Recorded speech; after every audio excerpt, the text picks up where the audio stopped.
Welcome to the Leadership Window podcast with Dr. Patrick Jinks. Each week, through a social sector lens, Patrick interviews leaders and experts and puts us in touch with trends and tips for leading effectively. Patrick is a board-certified executive coach, a member of the Forbes Coaches Council, a best-selling author, award-winning photographer, and a professional speaker. And now, here's Dr. Patrick Jinks. Hello, everyone. Welcome to the Leadership Window podcast, episode 121. We just keep moving on, keep growing. We are a part of FeedSpot's top 10 globally ranked podcasts in our genre, which is nonprofit leadership, which is really cool. Thanks for listening and making it a popular show. And it's episodes like today that are making more and more listeners interested in what we're doing. We have today a gentleman who has a wonderful first name. His name is Patrick. Patrick Hardy is with us, and Patrick, there's so many things I could say. His bio is extremely long, but let's just say he is a disaster specialist. And when disaster and or disruption strikes, there are actually few voices in the world as knowledgeable as Patrick Hardy. And again, we won't go into a whole lot of it, but he is a graduate of FEMA's Advanced Academy. He's gone through numerous certifications as FEMA's Master of Exercise, Certified Emergency Manager, Certified Risk Manager, Master Business Continuity Professional. We've talked about continuity a little bit on this show as it relates to just general organizational continuity.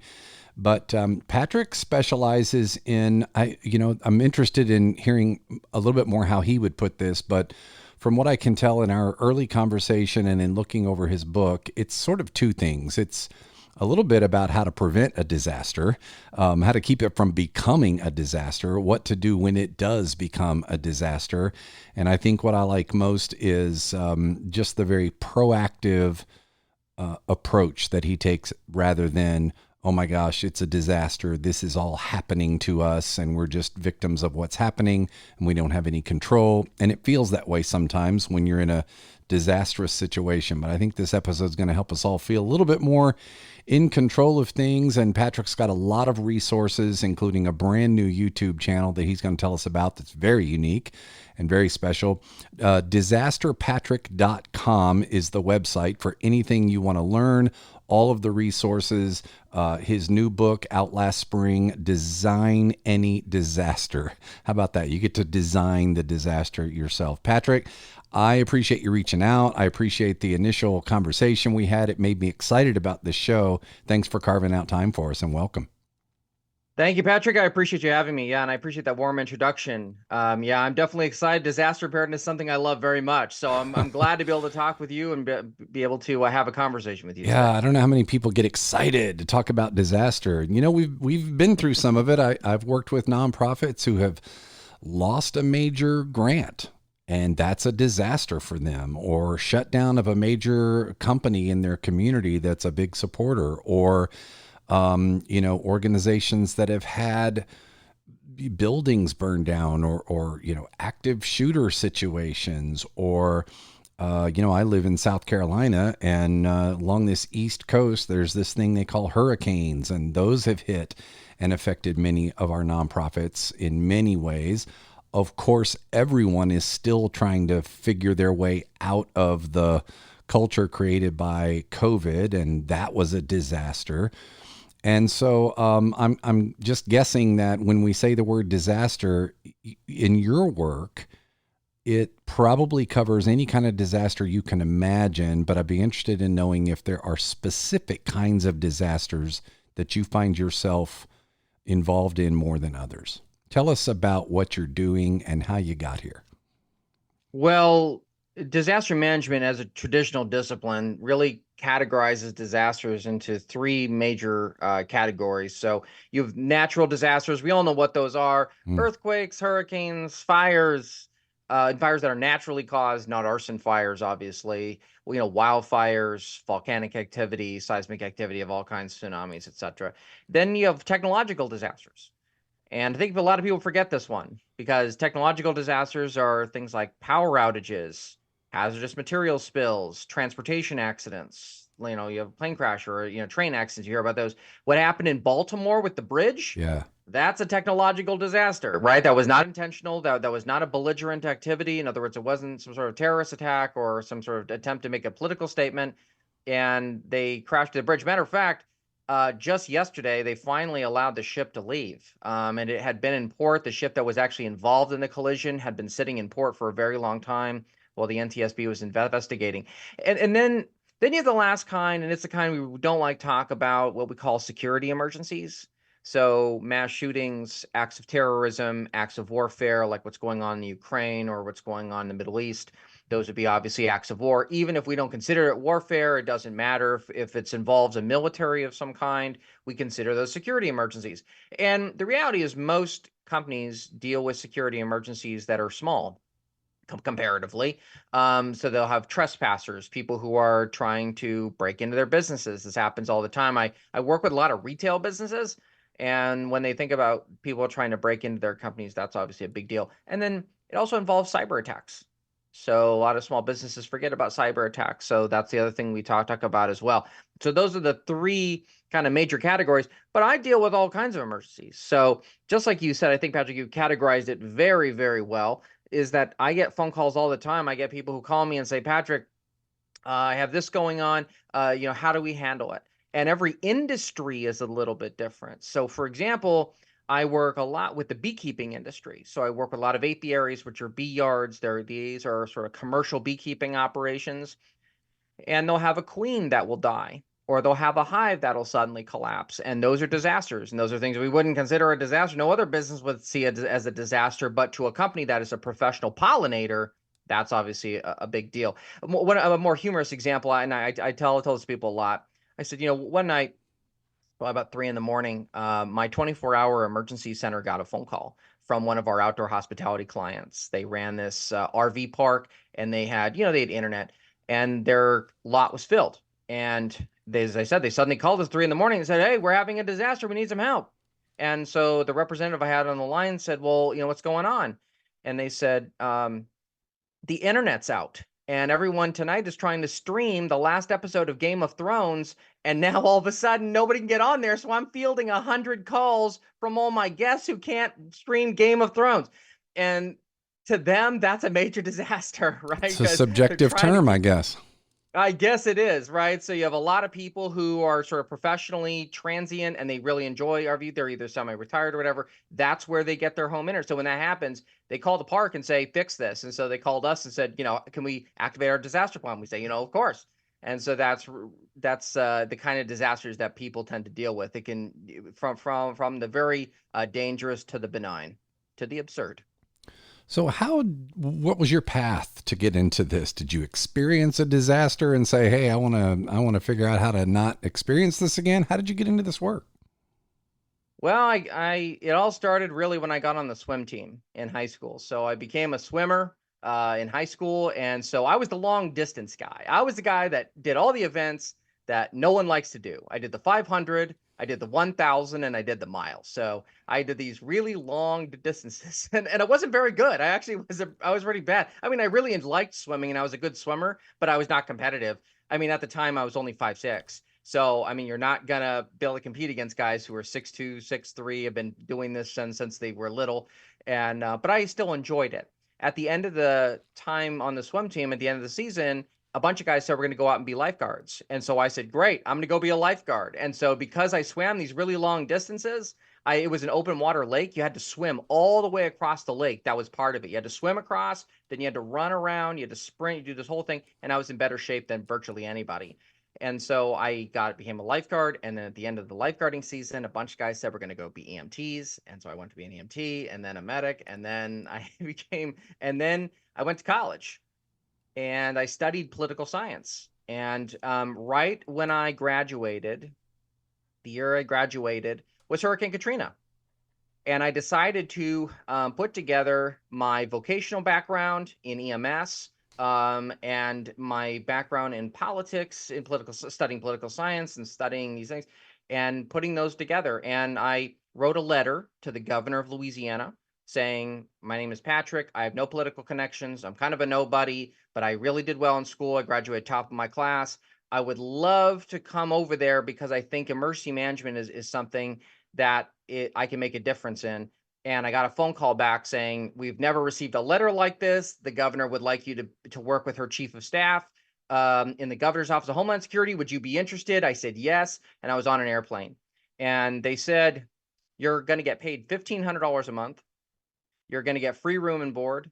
And you're going to get a car, which you could just drive around. And in return, you're going to work 110 hours a week. So, and you get all the Homeland Security training you could ever want. That's the deal. And I said, that's the best deal any young guy could ever ask for in emergency management. And I'll tell you something, it was the most worthwhile professional experience ever. My boss was amazing. In fact, she and I are still close friends to this very day. And I learned so much about emergency preparedness because you know what I said, Patrick? I said, there's a lot of things that are really not solvable in my lifetime, but I believe that emergency management is one that can be solved if we put new minds to it, if we do a new approach, and that's how I got into it. And so from there, I just moved on, and I did a lot of great things and worked with a lot of great organizations. What a fantastic story, and what a specialized skill and value you're creating. Let me dig right into some of what I think a lot of our listeners are probably interested in. We have I'm certain that a majority of the listeners to this show are leaders, most of whom are in the nonprofit sector, or what we call the social sector, the volunteer sector, the third sector. There's lots of names for it, but the nuances of leadership that exist within that sector are many. Leadership is leadership across sectors, but there are some nuances. And one of the things that we talk about a lot in the sector is succession planning, for example. A lot of boards are interested in, well, what's our succession plan? Because when our CEO leaves, who's been here for 20 years, what are we going to do? She's the face of the organization. And what I learned to do a number of years ago was help boards look at even a bigger picture than that. If a CEO leaves and it leaves a hole and a gap, and there's not a plan or a good process for a transition in leadership, that can be a disruption at the least and a disaster. I've seen it become a disaster numerous times. But what I try to get boards to understand is that there's more than just the succession plan for the CEO, that instead of thinking about a succession plan, have they ever thought about a continuity plan? In the continuity plan, succession is one element. But then I ask them, why are you concerned about that? Well, because we want to have a seamless transition when it happens. And I say, well, do you want to have a seamless operation if your database goes down? Do you want to have a seamless operation if your building catches on fire? If you lose a big grant? There's all kinds of things that can disrupt the continuity of your organization. So I just wanted to share that's kind of one of the things we talk about a lot with our nonprofit clients. Give me your take on that, because I know continuity is a part of what you've worked on, the idea of being continuous. Where do you see that idea of continuity showing up, particularly when it comes to disasters? Well, the first thing I ask any organization when I'm writing a business continuity plan, my father was actually a business continuity planner as well. And when I go to a new client and I'm working with them on business continuity, the first thing I ask them before I ask them anything else, I say to them, do you want to recover? Do you want to recover? And people are always shocked. They would say, well, what do you mean, do I want to recover? And I say, I want to ask you something. Outside of your business operations, I want to ask you, do you really want to be doing what you're doing? Do you really enjoy this work? In your part of your life, do you feel as though what you are doing is worthwhile, is meaningful for you, is meaningful for your employees? Is it providing value to the community? That is a multi-pronged calculus that I always ask people. And I say that because if you have a disaster and you don't really want to be doing this, then you know what? Don't recover. Just decide you're done. I had a client one time, she ran this Italian restaurant in the Bay Area, and I was doing her continuity planning, and I asked her that question, and she sat back and she said, no, I don't. And so about a year and a half later, her restaurant burned to the ground. And when it burned to the ground, I found out later she actually sold what was left of the business. She took the insurance money and sold what could be salvaged. And she ended up going back and doing something else with her life. She became a graphics designer, actually, and she ended up working for a big company. She worked for a big ad company, and she said she was so much happier. And it was because her family had run that restaurant for a few generations, and when her parents had passed, she just said, "This just isn't my passion, and this just isn't what I want to be doing." And I think that that's a really important part. So before I move into planks of continuity with any organization, I say, what's the culture here? What am I looking at? Am I looking at an organization that really wants to recover, or am I looking at an organization that is really on the decline or doesn't want to? Because then once I have that established, now I can ask those questions, Patrick. Now I can say, would continuity, if you lost your CEO, what is going to be the impact on your operations? What's going to be the impact on your culture of the organization, institutional knowledge, etc.? Once I know that, now I can plan really effectively a robust solution so that the planning fits what they need, so I can minimize the impact and do more than that. I actually can make it so that they're positioned to be stronger afterwards, because now I can put the organization in a place where actually it can improve itself, it can make itself stronger afterwards, because that's really the clarion call that I make to every organization that I write plans for. Is I want you to look at continuity not as something of I'm recovering, trying to get back to zero. It's how can I take that and put it to my advantage? How can I make that so that I give myself a disruptive advantage? That's what I talk about, disruptive advantages. If your CEO leaves, what if your CEO really wasn't great for the company culture? And what if by that person leaving, this is a great chance for us to hire somebody new and take the company in a new direction? Now, do you see how continuity all of a sudden and the succession planning doesn't seem so bad? It actually seems like a really great thing. Not that you want to see somebody leave, but because you say, at some point, we want to see the culture change here. And this is a great opportunity for us to be able to take advantage of that. I love that, Patrick. And you know, a lot of people listening to this conversation might not still figure out how we're talking about disaster yet. But these things can be disastrous, like the queen bee dying for a professional pollen company is a big deal. This is an interesting take when you ask, do you want to recover? I think it can be even levels of that. So for a nonprofit organization, yes, we want the nonprofit to survive. We've got a mission that was established 100 years ago. The community wants it. The community supports it. However, this might be a chance to not bring back this particular program. You know, but we've been spending a lot of bandwidth on it and it doesn't really have the impact. This is a good chance for us to say, let's let that program die. The organization lives, but we're going to move on to do something different now. And we're going to take it as an opportunity. I think COVID provided cover for some nonprofits to make some changes they kind of wanted to make anyway, but they didn't know really how to do it because maybe some stakeholders might not have been happy about it. Maybe some employees wouldn't have been happy about it. And COVID kind of gave them cover to make some changes on that. So they're still around, but it was a chance to reinvent themselves.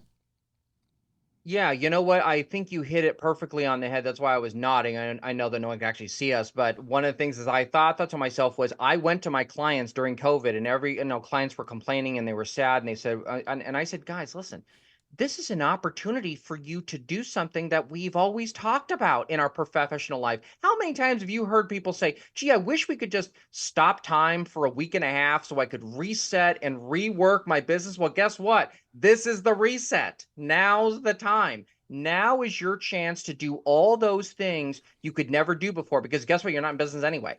So why don't you sit down and work out the little things you would never had a chance to work on previously? Projects that maybe you wanted to explore, or projects you think, gee, I'm not really sure we want to do this. The other thing I tell organizations all the time is, I said, during COVID, I said, take the opportunity now to talk to your employees about things. What really bothers them? What really concerns them? And do that before they quit. Because there's a good number of folks who's going to be transitioning out of your business, regardless of what happens with COVID. And you need to get gain as much of that organizational knowledge as you can before they leave. ask them things, get their feedback. That really gives you a chance to give you that disruptive advantage. It gives you a chance where you can take what you have learned from them and apply it to future employees, because everyone knows about the great resignation, right? Everybody left, and then they had this sort of large amount of turnover in healthcare. I'm not going to lie to you. I do a lot of nursing homes. I do a lot. Actually, in South Carolina, I do a lot of nursing homes. And their turnover rate was 200, 300%. I mean, you had people who were there for 2, 3 months and then they would leave.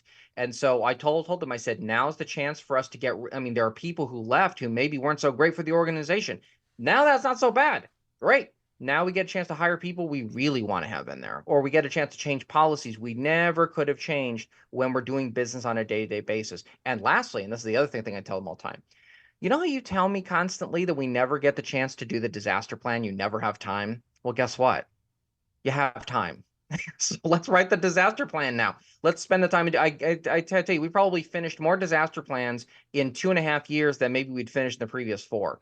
I mean, because it gets delayed. People say, "Oh, we got this, then we got the holidays, and we have these things, or we're busy with this project." Once the pandemic came around, we said, if you're going to stick around after the pandemic, let's write your wildfire plan. Might as well, and talk to these people before they leave. So let me find out everything we can learn from them so that we can apply that equally and make your disaster planning stronger. Again, that's always my emphasis. Okay, creating a disruptive advantage by using the disaster and applying it to make yourself stronger afterwards. Yeah. So a couple things. One, I'm obviously reminded of the famous Rahm Emanuel quote, "You never want a serious crisis to go to waste." And I think that's what you're talking about here. You've got the crisis. It's happened. Now let's utilize this moment in a way that we might not have otherwise. The other thing is, you mentioned coming back stronger. And I might have mentioned this to you in our initial call offline. I learned a couple of years ago of a term I hadn't really heard before, picked up. It's actually a scientific term. We talk about resilience being the ability to bounce back and recover. And we talk about fragility as the inability to bounce back and recover. And so a lot of people would say that, well, resilience is the opposite of fragility. The scientific term, and I got to go back now and remember who this was and where this came from. I looked it up at the time, and it was really interesting. It's a thing that actually resilience is not the opposite of fragility. Antifragility is the opposite of fragility. And what it means is that not only do you recover, but you come back stronger than you would have been without the trauma, without the disruption, without the disaster. It's one thing to say, well, we're fully recovered. We recovered from it. It's another thing to say, because of it, and obviously our response to it, we're actually stronger than we would have otherwise been. Is that a term that's crossed your lexicon, or have you seen that in action? I guess you have, because you're talking about coming back stronger than before. But how does that concept hit you?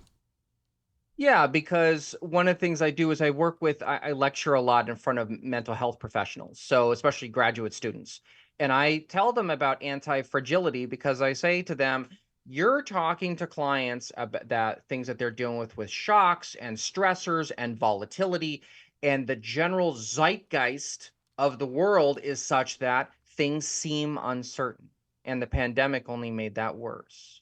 So one of the things that I try to tell them is that anti-fragility, then what that allows you to do is not only become more resilient, but it allows you to take advantage of the situation and improve it, because that's what natural ecosystems try and do, right? That's really the concept of it. It's a physics concept, but it's also a natural concept where they're trying to say, in the end, nature becomes stronger because it answers a lot of really important scientific questions, ones that we don't have to get into today. But essentially, how is it that nature got stronger after all these shocks over, epochs, of millions and millions and millions of years? And the answer is they were antifragile. So they actually put themselves in a position, nature did and ecosystems did, so that they can always not only adapt, but then find a way to take advantage of it. Every time in my garden, for example, whenever I move my plants around every season, inevitably I find spiders. in the one place I don't want them to be. But you know what? They found there's, there's a lot of bugs there or whatever. They know exactly where to hone into, no matter what plants I put in or whatever. They find the best. And spiders are actually great in gardens. And so it's terrific. But sometimes I put my hand there, I'm like, oh, I touched a spider web. But they find the best places because they know, okay, the environment around me has significantly changed. How can I take advantage of that and make it easier for me to use it? So that's one of the things that becomes really, really important. And so I think it's a great concept, and one in which I definitely apply, and I definitely talk about in my keynotes too, when I talk to people about getting stronger afterwards. How much of your time and energy is spent pre-disaster, helping people avoid them, versus you're called on because there is a disaster? And I mean, the preparation is one thing, recovery and response is another. Are you spending your time in both, or you really stay on the preparation side? About 99% pre, Okay. and then about 1% afterwards. Okay. Which is what you'd want, right? If you're an organization, like, spend the time doing the work in advance. You never know what's going to happen. I mean, again, we overuse COVID, of course, but I mean, it's a new and big relevant illustration. We just did not see it coming. I mean, there's arguments about, yeah, we did see it coming. Some people saw it coming. Yeah, but most of us didn't. And we sure didn't sit around in our organizations and go, there's going to be a global pandemic. Probably need to start figuring out some things in technology and how we're going to become more lean and how we're going to raise money and all these things. We just didn't do it. Why don't we? I think because everyone comes and feels as though a couple of things are in play. One, there's nothing that we can do. And two, things are inevitably going to get worse. So people begin then to psychologically feel they're powerless. And by feeling powerless, they just think, why try to fight it? Why try to fight the tide? And that's why when I go to clients, I found the narrative was so much better. Instead of saying, doing this whole doom and gloom, chicken little depressing thing where I was saying, oh, everything horrible is going to happen. I did that very early in my career. And then I finally said, why am I doing that? Because there are ways in which we can apply basic management technologies, a basic application of equipment, a basic application of certain concepts, and then all of a sudden things will get significantly better and it'll turn it to their advantages.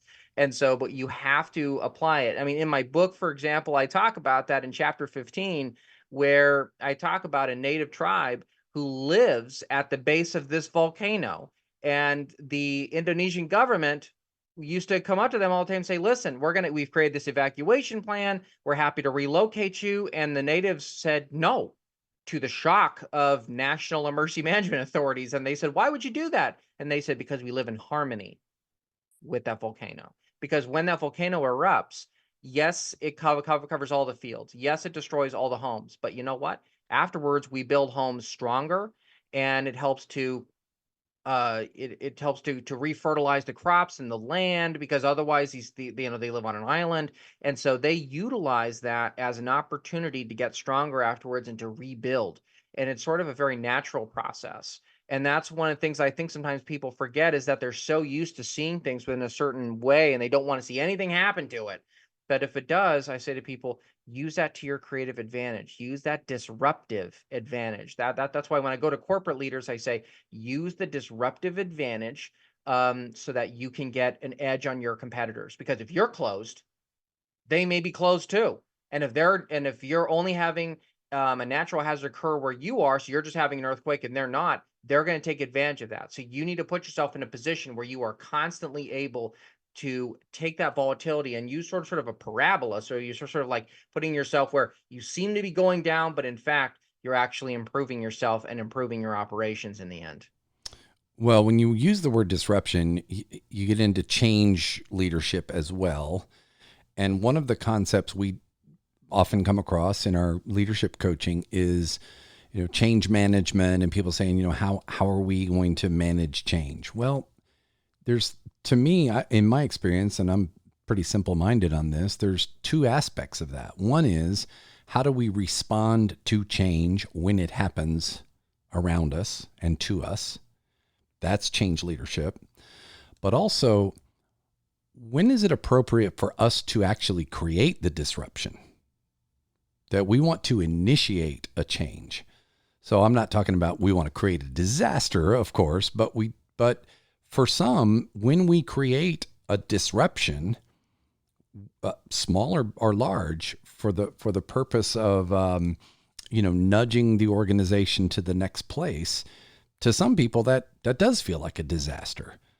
But that approach, and I may be getting off track here into change management versus disaster preparation, but when you use that word disruption, I'm just reminded that there are times when we're actually trying to create that disruption, but it's for the reasons you're talking about.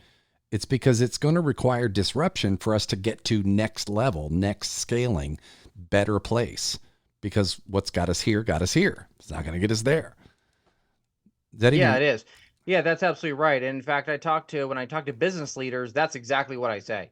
I say, there are going to be instances where it's really a good thing for you to be able to pivot. And the way that you do that is by putting yourself in a position where you're actually creating a stressor that you therefore have to respond to. Of course, nothing involving health and safety issues, right? So, but what we're talking about is things that would otherwise would be something that nobody would ever think of. So, for example, just sort of an obvious example, Thomas Watson, who was the founder of IBM. During the Great Depression, he put all his sales teams together, and all his sales people thought that they were going to get laid off. And he turned to them and he said, I have something to tell you. And he said, what? He goes, I'm going to double our workforce. So I'm actually going to hire salespeople. So now it's going to be more important that all of us work harder to get this done. And people couldn't believe it, that he was actually hiring people during the Great Depression. And he said, everyone else is out of business except me. So I'm actually expanding my operations, and that actually gives me a better market position than anyone else, because everyone is adapting. Everyone is trying to get through this. I'm not trying to get through this. I want to take advantage of it. I want to be better in the end. And as a result, IBM almost quadrupled in size in just a 3-year period. So it was really a massive change. But again, not that he caused the depression, because he didn't, but he saw the situation and said, is there something that I can do that changes the culture of the organization? Because even though on a quantitative level, yes, he increased his sales force. Yes, that is significant. But what really changed was that people realized the determination that he had to be successful, and the commitment that he had to his workforce, to his people, to his operations, saying, I'm not going to let you go. We just have to do more. And that really told people, this is somebody who genuinely cares about our operations and cares about why we come into work every day. That's a great illustration. Great story. At a practical level, what should leaders of organizations be thinking of right now? Right? They're sailing along now. COVID, we finally kind of gotten past that, although I'm still working with organizations trying to get over the culture of the disruption of COVID. But let's say that's behind us, and everything's sailing along, and we're raising money, and we're enjoying our mission. We love our work. What are we not thinking of right now that we need to be? What are the tenets? We need to be empowering our employees and incorporating them in the disaster program. I still see it way too much. Corporations who write complicated, and I really mean this, they write very, very complicated emergency response plans, very complicated business continuity plans, very, very complicated risk management plans, and they don't include their employees. They say, I'm going to hire a consultant. For example, I'm being hired by a multinational corporation based in the Middle East. And they have said to me, I want you to write a seismic earthquake plan for our operations. So it's a big petrochemical operation. Some of it's off sea, some of it's in the Gulf, some of it's there and there. And I said, okay, great. And so I'm designing it. And I said, the only way I'm going to take this job, though, is that I want to be able to interview employees. I want to be able to involve them. And they couldn't believe it. They were like, why would you want to talk with them? We're the ones that know the operations. And I said, no, you don't understand. Your employees work there day in and day out. They work on those derricks every single day. They work in the refineries every single day. I want to involve them, not only because the knowledge that they have, it's because I want them to see that I care about the disaster program. Why is that important? Because when I engage them, all of a sudden, they now have skin in the game, to use that term. Yeah. They now feel as though they were part of that process of an outside guy who's being hired. He's a big consultant, whatever. He's coming in, never met this person, and he's coming in. He wants to involve me. When I do trainings with companies, all the time I'll turn to all the employees in the room and I'll say, listen, how can I improve this thing? And we go through the training and I ask them questions. I said, here's what we're planning to do with this. What do you think? And I get their feedback because I want to hear what they have to say. I want to know how it is that I can improve the disaster program. That's really, really important. And after drills, for example, we have a YouTube video, which I'm sure we'll be talking about later. At the end of it, I ask the employees, how did we do? How did we do today? What did we do well? What do we have to work on? And when I involve employees, that instills the most important element of any disaster program. It is the culture of preparedness. It's that culture, imbibing it organization-wide, where I say, this big, thick disaster plan doesn't belong to management. It doesn't belong to the C-suites. It doesn't belong to the owner. It belongs to everybody. And that's why, to this day, it still shocks me that business continuity plans are never made available to workforces. I've never seen a company in all my years. I've worked in Silicon Valley. I've worked with big pharma. I've worked with petrochemical. I've worked in amusement. They never involve them. And therefore, and the reason why I know that is during COVID, so many employees were asking their employers, what are we going to do now that we're closed? Are we reopening? When are we opening? How are we reopening? Well, if they'd had access and viewed the disaster business continuity plan, at least gotten a briefing on it, they would know. But they don't. And so that was a big so that's a big deal. So that's one of the things I tell organizations: involve the employees at all levels. Yeah, well, I mean, a lot of organizations, I would say most, don't include their employees even in their strategic planning, and whether they're complex plans or not. I've so many employees of organizations who have told me, I've never seen our organization's strategic plan. I don't know if we have one. I'm assuming we do. You kind of find out, yeah, they've got one, and the C-suite has it, and it's on the S drive, but nobody's actually seen it or been a part of it. So it's one thing to communicate to the employees what it is, but what I like about it is involving them on the front end. Yes, it gives them ownership, but it also gives leadership access to blind spots that they would otherwise have, because it's the people inside the company that know where the vulnerabilities are, sometimes more than the leadership does. So they're able to bring ideas to the table that, oh yeah, we hadn't really thought about that. So I love that. That's a great, it's a great way to think about that. And they can't be, it's funny how you say so many of them are so complex.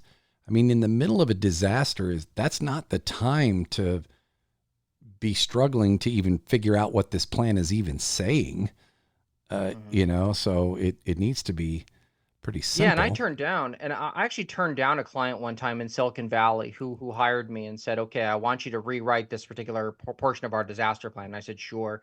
So I did. So I rewrote it. It was part of their emergency response plan. And I said, okay, once we've done that, now what we need to do is train your employees. So at some point we need to make arrangements. We need to bring them into rooms. We'll do them in shifts, and I'll train everybody. And they said, absolutely not. They said, you can put it on the P drive, you can create a little LMS, but you can't force anyone to do it. And we're not going to do anything in per person. So I said, so let me understand this.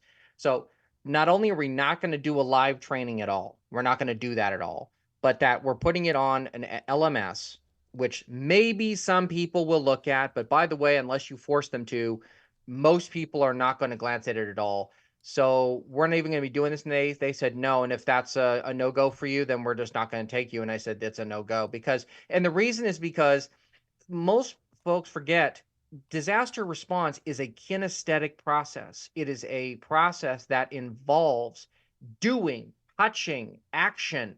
And there is no way, and there is no argument I would ever be convinced of that says if we do everything online where they just take an online module, they will be able to perform better. And as a matter of fact, I have actually challenged corporations before. I've actually said to them, I will waive my entire fee. Everything you are going to pay me to write your plan, I will waive it if I can put two teams together. One team is your team. They have not been trained in person. They just went through an LMS, a few modules, and then we're going to run a drill with them. And then we're going to take my team where it's been kinesthetic. I've asked them questions, I've engaged them. Then we're going to run a drill. And I can guarantee you that mine will perform better than yours every single time. And no company's ever taken me up on it, though I've gotten some really strange looks from people, because I've said in the end, they know that you can't let a company culture of just because we're all into tech, that doesn't necessarily mean, well, we can never do things in person. You have to do things in person.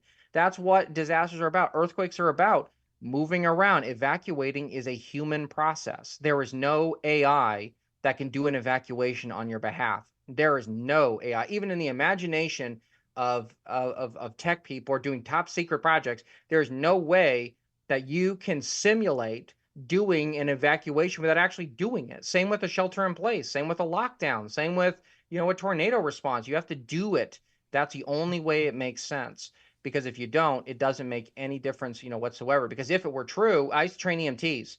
And one of the things I used to do is I used to take, there was actually a book, a really thick book, and the textbook, it was said, here's how to respond to a mass casualty incident. So we would learn it. And eventually, after a few years, I said, I'm going to stop doing this because these guys are not learning anything. So I literally would take teddy bears, 50 of them, and I'd put them all in a room, and I'd put a little note card around their neck, and it would have the 4 pieces of information they have to know in a mass casualty event. So those are like the 4 things. And each teddy bear had different information on it. And I would give them, and I have a timer, and I would say, okay, you guys have, 3 minutes or 4 minutes or 5 minutes, whatever, to go through all these teddy bears. And the EMT students would be running around trying to get it done, and they wouldn't finish. I'd flip the lights off and say, we're doing it again. I'd change all the note cards around, and we'd start over. And after doing that a few times, they were better at it than EMTs who were on the job, who I was recertifying, and they were coming in and they'd never done the in-person stuff, and all they were doing was just the book didactic learning.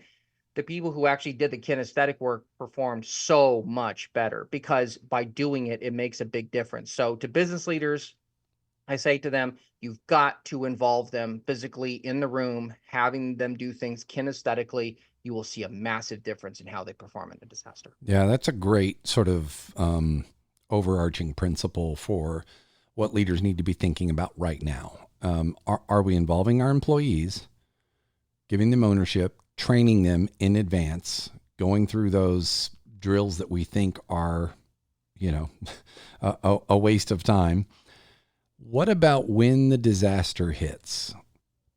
How does the leadership mindset need to shift, and what mode do they need to be in? What are some of the tenets that you would tell leaders when a disaster is happening, when it's unfolding, when everyone's becoming aware of it, and it's a thing, it's brand new, and people are scared, and we don't even know all the facts yet?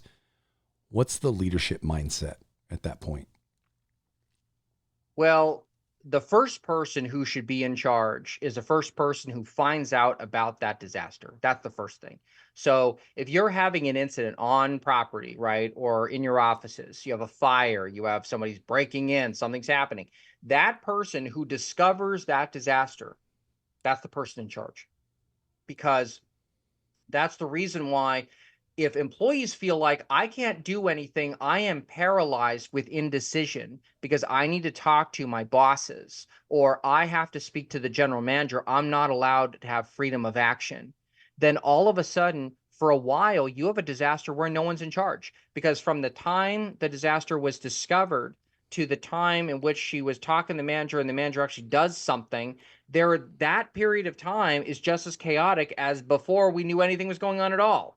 So that's why I tell people, make sure that your employees are empowered to act in the disaster. That's why I talk about commanding, communicating, and carrying out. The command portion is taking charge. And I use the word command, not lead. I say command because one person has got to be making decisions. And that's the second thing I was going to say to the answer to your question, is that someone must be in charge at all times. So even now, and I'm not being hyperbolic about this, I'm not exaggerating, I really mean this. If your company is faced with, you're worried about AI, you're worried about the disruptive effects of AI, that's fine. you need to appoint one person in the company whose sole responsibility is, no, I mean, it's not their sole responsibility, but they are the sole person in charge of handling the AI disruption, because that person's role is to figure out one thing and one thing only: how to turn AI from a disaster into a disruptive advantage. That's what I tell people all the time.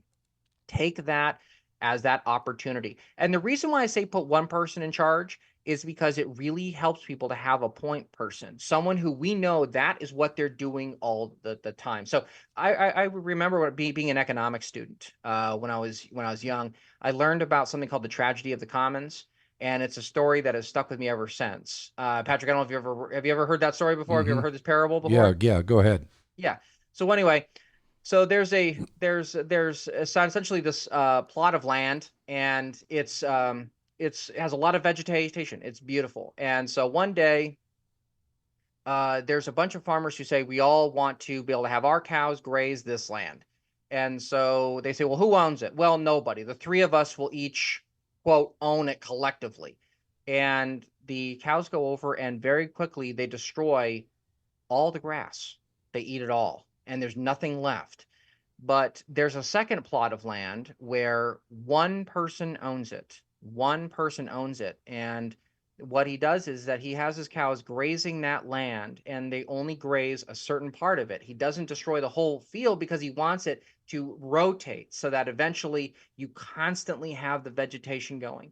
So one person being in charge of it is really important, because that keeps the accountability there. When it's a small disaster, I say to folks all the time, if you have a trash can fire and a random employee runs across that fire, that employee is now in charge. That employee is in charge. It doesn't matter. I don't care. And as a matter of fact, I do this all the time. I say, listen, when we go into training, I tell everybody, take off your name badges. I don't want to see a name badge. I don't want to know who you are. I don't want to know. I thought I don't want to know who you are, but I don't want to know what your position is in the company. I don't care about your titles or anything. And vice presidents say, well, I don't take off my badge for anybody. And I say, okay, well, then just take your jacket outside, because I just don't want to see who you are.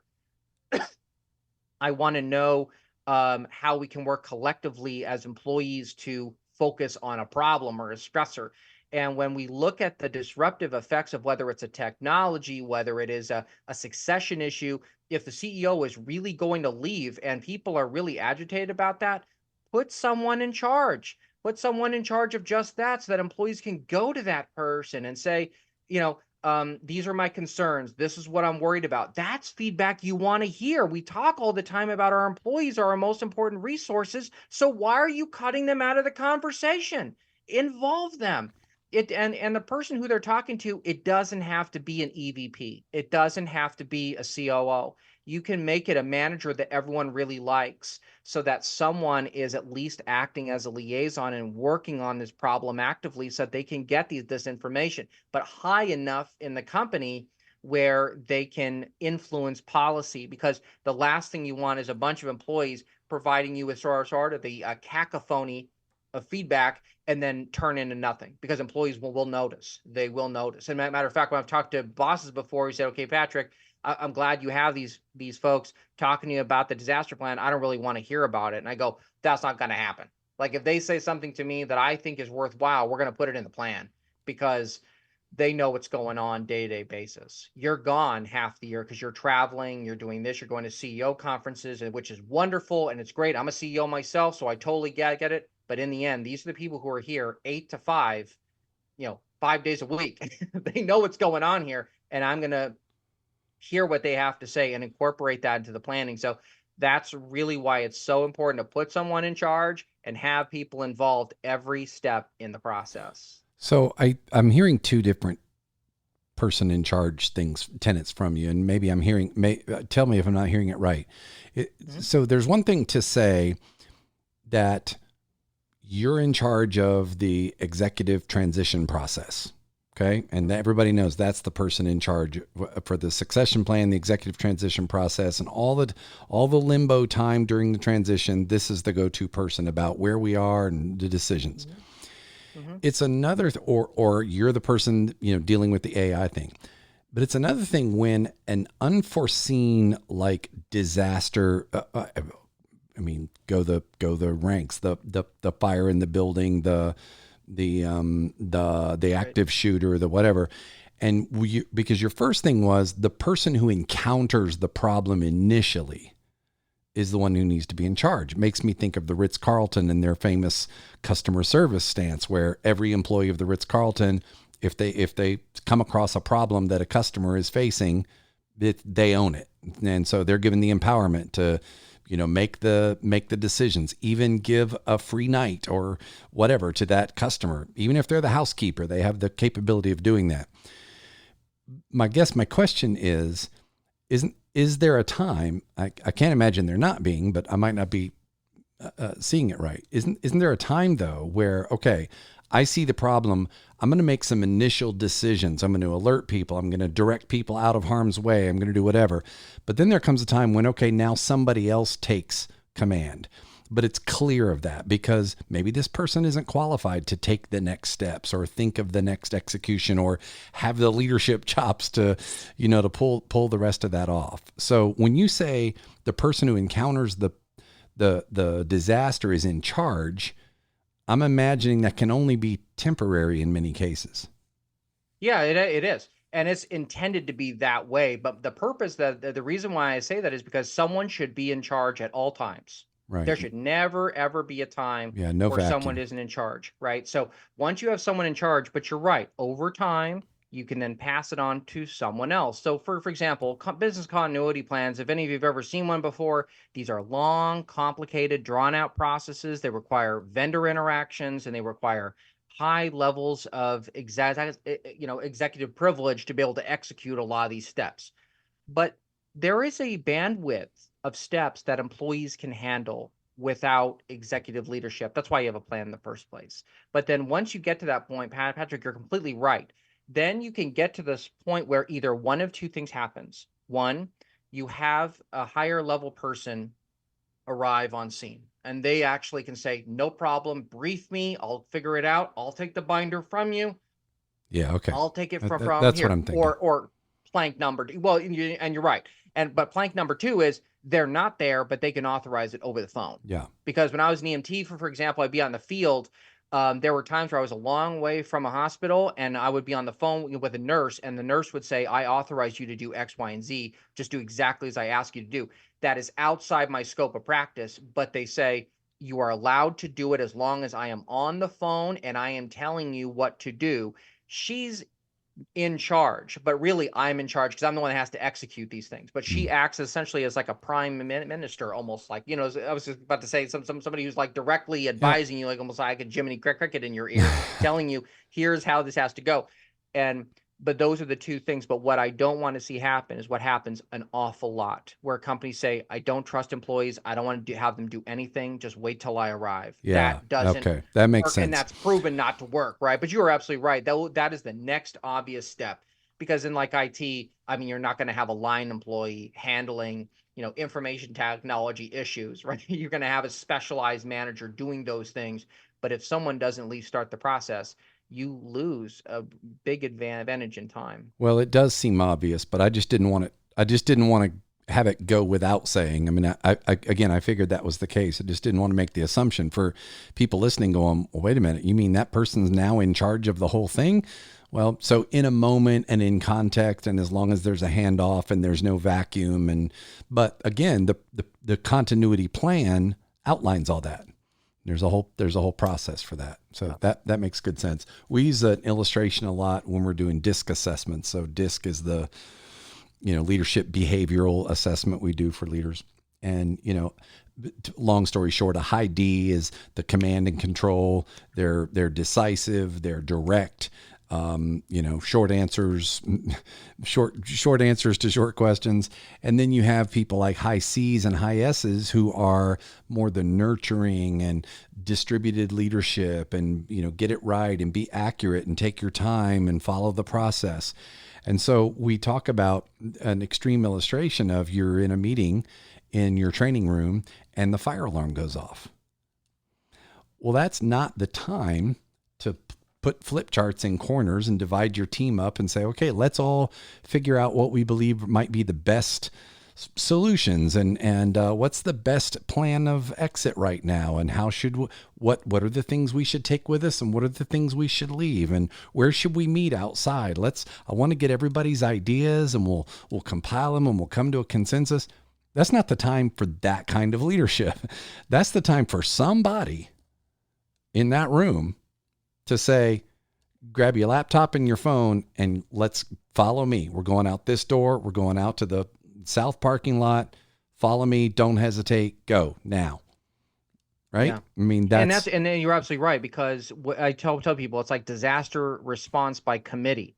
It never works because there's too many people who are chiming in. I think we should do this. I think we should do that. Yeah. One person. And the other thing I'm going to say also to workforces is, I say there are people who work for you who you never realized or never thought would have any leadership ability whatsoever. They might just surprise you. There are people who will do things that you never expected. They will be more decisive. They will be more effective. They will be, they can make choices much faster than you initially realized, especially at a place now where people are so transient in the way in which they work. They'll work for a company for 2 or 3 years, and they'll work somewhere else in a different kind of position and in doing something completely different. For example, I was actually, I have an employee who I have doing graphics design work. I didn't realize she used to be a press officer. And in fact, her public relations was actually her undergraduate major, and she ended up interning and working for a major sports team. And so this was somebody who I said, if we ever have an emergency, this is a person who can help us to work with the media if we ever had that situation come up. In other words, I'm not stilted by the fact that she, quote, just works for me in this department or that department. This is someone who actually has a lot of skills that I can utilize and implement. So ask your employees, talk with them, train with them, drill with them. You'd be amazed at the things you will discover, the skills that people have. Skills that are, quote unquote, blue collar skills or, white collar skills. I mean, you'd be astonished at some of the things that people will acquire over time, and you will discover, and they will pleasantly surprise you, because those are people who you can actually utilize in disaster much more than you thought you ever could. Oh, all very, very well said. Let me get to a couple things quickly before our time runs out. Let's talk about the book for just a minute. It is, you referenced part of it a moment ago, and you did it kind of quickly. I'd like for you to at least kind of come back to those 3 C's: communicate, command, communicate, and carry out. I don't know that that's necessarily the core construct of the book, but it seemed like it when I looked at it initially. Tell me what the basic core concept of the book, what will someone get out of the book, and just walk through those 3 C's one more time for us, if you don't mind. Absolutely. The main concept of the book is that you never have to experience a disaster ever again, because having a disaster is not dependent on, the size of the hurricane or the severity of the earthquake. It's none of those things. What it comes down to is, what are your dependencies? What are the things that you are dependent on as a manager? Those are the things that will make you weak. Otherwise, an earthquake is just an earthquake. It's just a shaking of the ground, or, a hurricane is just a major windstorm. That's what it is. It's a windstorm. I've been through them. But in the end, people who turn them into a disaster do so because they are dependent on something. They're dependent on one thing happening. And when that breaks down, now everything else stops working. So whether it's at a business or whether it's in a family, whatever, that's why I tell people, do everything you can to take responsibility. Don't leave the dependency to someone else. So in other words, you are in charge of your own disaster response, no matter what it is. That's why I talk about the 3 C's, because how do you take control? How do you really control a disaster and turn it into an advantage for yourself? The first is taking command, which is, and this is the main thrust of it. You are responsible for your own, for whatever goes on around you. You are responsible for this disaster. You are going to turn it around. That's why I call it design any disaster, because you can design it the way you want to. You either design it to be worse or design it to be better. And so if you take command, meaning you are taking control, then you are not putting it in the hands of someone else. Because all too often I hear FEMA will handle it, the insurance company will handle it, the upper level executives, they'll handle the disaster plan. I'm not going to worry about it. And I say to people, that's a dependency. You are dependent on them for your disaster response, and Yeah. they're going to disappoint you. Commu- Strategy's the same way. It is. Yeah, exactly. And that's absolutely right. And that's why it comes down to communicating as well, because communication is more than just the interlocution, that you and I are having now. It is being able to construct a team around you. So you have taken command. Can I form a team around me to do things effectively? And then the last thing is carrying out, which is, can I get things done with what I have around me? And that's where the major planks that we would understand about disaster planning come into play. Do we have backups? Do we have evacuation locations? Again, if you don't do that stuff, you are now dependent on someone else to do your evacuation for you. And you don't want that to happen. If you can design it yourself, you don't have to experience a disaster at all. And that's really what the 3Cs are about. And in embodying those principles on a cultural level in your organization, in your family, in your life. That's excellent. Thanks for that summary. And Design Any Disaster, again, is the name of the book. And we'll direct, we'll have a link on the episode page to disasterpatrick.com. Tell us about the YouTube channel. This is brand new and it sounds really cool and unique. It's awesome. We are so excited about it. My channel is at Disaster Patrick, and what I am doing is taking on a series of disaster challenges all over the world. And for those of you who are hearing this, if you want to challenge me, I welcome you to do so. I'm taking on the biggest disaster challenges because I want to show you that disaster preparedness doesn't have to be hard. It doesn't have to be depressing. It doesn't have to be Chicken Little. It doesn't have to be awful. It can be fun. It can be interesting. It can be empowering. It can be a great team building experience. And that's really what this is about. So I'm taking on a series of challenges. So for example, our very first video just went up 3 days ago, just past 2,000 views. We're really excited about it. I evacuated 230 cats, and I did it in less than 2 hours. And I did it with an organization that didn't have a disaster plan, had never trained anyone before, and had never run a drill before. I literally wrote the plan with them. I trained them, and we actually evacuated all 230 cats in essentially 2 hours. And it was down to the very last second. None of it was scripted. Everything you see in that video was absolutely correct. And I put little obstacles and things around them, and we solved it. Another video I'm doing is I'm going to do CPR nonstop for 30 hours. And I'm going to be doing that in San Francisco at a brand new CPR facility that they have there. So that's going to be really interesting. I'm going to be doing all kinds of other disaster challenges. I'm actually going to be creating a hurricane rated shelter, the very first one in the world. It's going to survive Category 5 hurricane winds. We're actually taking it to a specialized facility at a university, and we're going to put this structure, and I'm going to actually build it, and we're actually going to test it in front of the winds. And guess what? The building is entirely made out of Legos. So these are just really fun things. Not saying you're going to build an emergency shelter out of Legos, but we're going to show people, here's how best to prepare yourselves. Here's how to make yourself hardened. Here's how to make yourself anti-fragile. Here's how to do all these things and put yourself in a position where it's advantageous for you, because I want you to get past that initial stage of the emergency and get yourself into a place where you say, now I'm prepared. Now I can move on to the next step. So we have so many wonderful challenges coming up. So please subscribe to the page.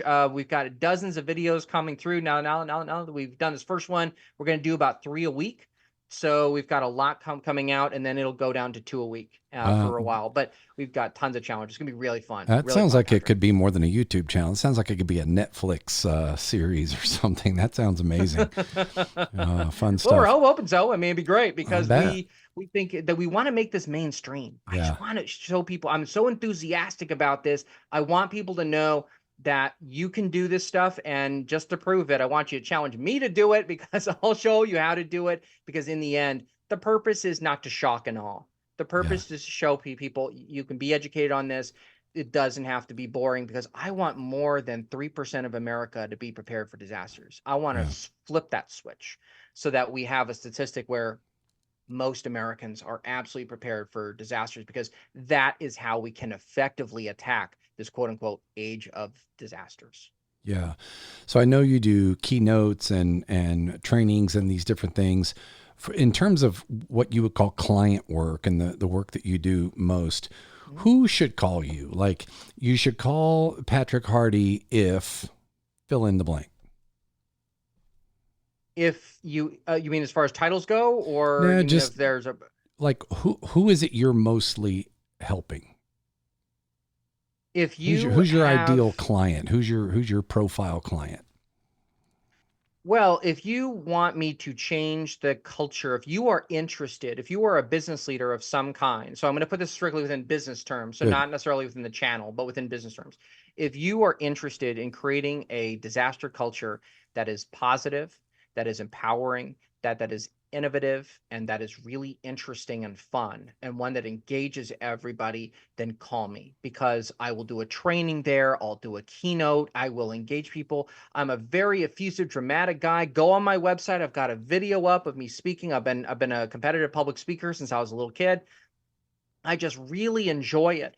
We'll do drills in the room. We'll do a fun training. People will be laughing. We'll talk about equipment. We'll talk about technology. We'll talk about all this stuff, because I want you and your team to feel as though you are empowered in anything, so that you turn it from a disaster to a disruptive advantage. That's why you hire me, because I will change that culture, so that never more are you going to be in a position where people say, I have no involvement in this disaster program at all. In fact, not only am I part of the team, I actually can help lead it when the company needs me to do so. Fantastic. Fantastic. And again, the website's the best way for people to reach you. Yes.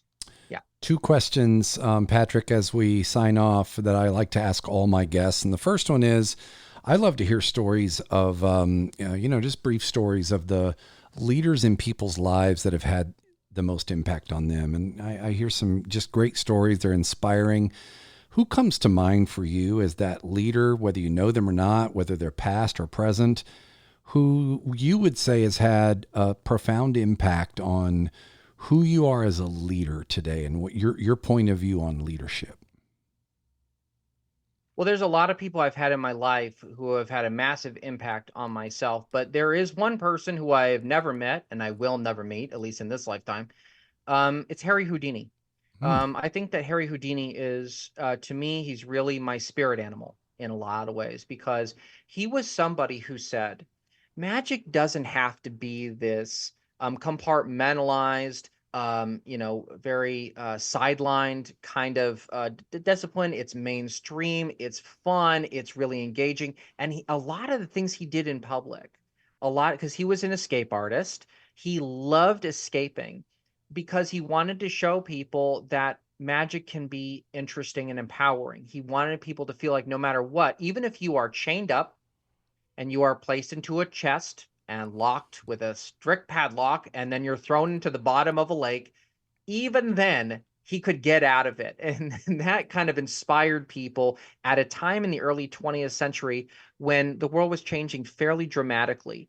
Countries were changing. The Ottoman Empire was in the decline. You saw the rise of Bolshevism in Russia. You saw the beginning steps of World War One.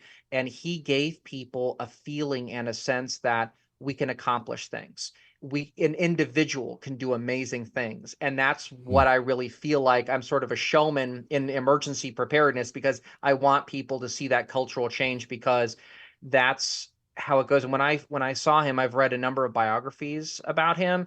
And to me, he's just an amazing person who really pushed the limits. But he told people, in the end, you need to find your own straitjackets. It doesn't mean you have to literally be at the bottom of an ocean. What holds you back? What prevents you from being successful? Whatever it is, you can get out of it, no matter how insurmountable it seems. That is a message that has resonated with me no matter what I've done in my life, saying, no matter how hard this is, I can do it. If he can do that, there's no doubt that I can do this. Boy, that aligns so much with the work that you're doing and the mission that you're pursuing. I appreciate that. It's kind of an unconventional example of a leader in that way. And I hadn't thought of Houdini that way. That's I dabble in sort of amateur, fun little magic stuff, and everybody knows who Houdini is, but there's a bigger message behind that. I love it. Last question. You've got 15 seconds. You're at the top of a mountain with a megaphone to all the leaders of the world, and they're there to hear the Patrick Hardy #1 tenet of leadership. What do you tell them? There is no such thing as a disaster. You can turn any disaster into a disruptive advantage. All you have to do is empower your people to lead. Wow. Well done. That's hard to do in 15 seconds, but you just summed it up. Patrick, thank you so much for what you're doing. Thank you for carving out time. It's a great program. Great, such insight and inspiration. You don't usually think of inspiration come from a conversation about disaster, but you just did it, and I think showed us a lot. So I appreciate it. Thanks for coming on. Disasterpatrick.com is the website. Everything's there. The YouTube channel is there. It's got its own page. Information on the book, information on booking Patrick to be a keynote speaker at your conference or in your company or with a group. Information on how to contact Patrick if he can help your organization or business get better prepared for and design your own disaster. Reach out, make it happen, lead on.